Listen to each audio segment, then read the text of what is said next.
जे मैं समले आपण मान के वेलकम करू रानी कुकिंग ब्लॉग के। तो मोर आड़ू समस्त को हैप्पी होली। होली स्पेशल रे आज का मैं बने दहीबड़ा जेनटा कि एतके सॉफ्ट अच्छे जेनटा कि मुहे पके दून से पूरा पूरी मेल्ट ही जावा। तो पूरा सॉफ्ट आ टेस्टी दहीबड़ा चलन बनावा। तो पहला इनु बिरी मुई नौछे 1.5 कप जेनटा कि चुपा छाड़लाटा इता के मुई भल कर धोई दूचे 2-3 थर पानी थी। तापर मुझे ये पानी टी दे दूचे आ पूरा राति भर बुतरीबार लेके छाड़ी दूचे। तो देखुन सकाले यहाँ बिरी पूरा पूरी बुतरी गलान यहाँ से मुझे गोटे ग्राइंडर जार रे पकईदेली आ से मुझे सांगे न अदा फाले पकई दीचे आ कचा मिर्चा गोटे आ हेता के पूरा पूरी पेस्ट बने दूचे। लेकिन बहुत कम पैन रे इताके मैं बाटीचे। तापर इताके टिके भलसे फेंटी दूचे इनु टिके मेहनत लागसी। तापर देखुन फेंटली इटा देखुन पूरा पूरी मस्त फुली गलान। तापर कि आमे यहाँ चिनिका चेक करमा कि बरा बनाबार लगी रेडी हेलान कि।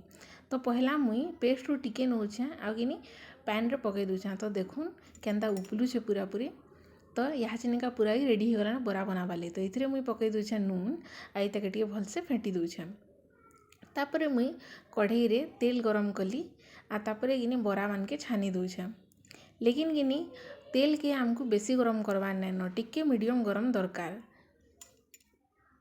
गैस रो फ्लेमटा कि लो रु मीडियम भितरे थिबा बेले जेकि बराटा आमर पूरा पूरी सॉफ्ट आउ स्पंजी बनवा।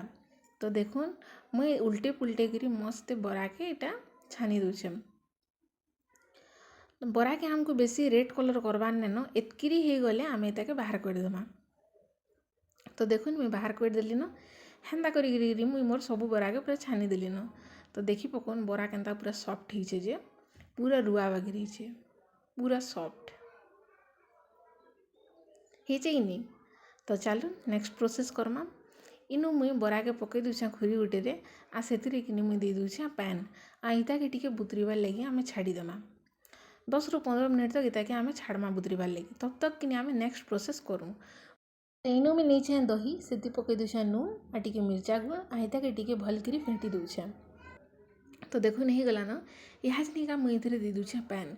पैन आमको बेसी देवार नैन आमके दही के बेसी मोटा करवार नैन कि बेसी पतला करवार नैन मीडियम रे रखबार अच्छे। तापर कि मुई इटा बरा मान के देखुन बरा पूरा पूरी पैन पी गलान यहाँ से मुई इताके बरारू जेन एक्सट्रा पानी अच्छे एटा के बाहर कर दूचे हल्का हाथे प्रेस करी आई दही रे पकई दूचे। आई दही रे पकई देकरी सब बरा कम से कम आधा घंटा तक इताके रखबार अच्छे।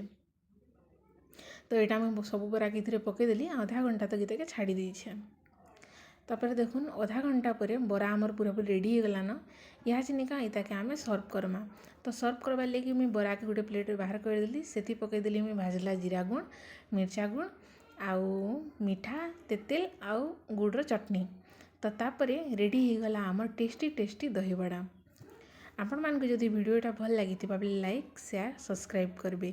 Thanks for watching.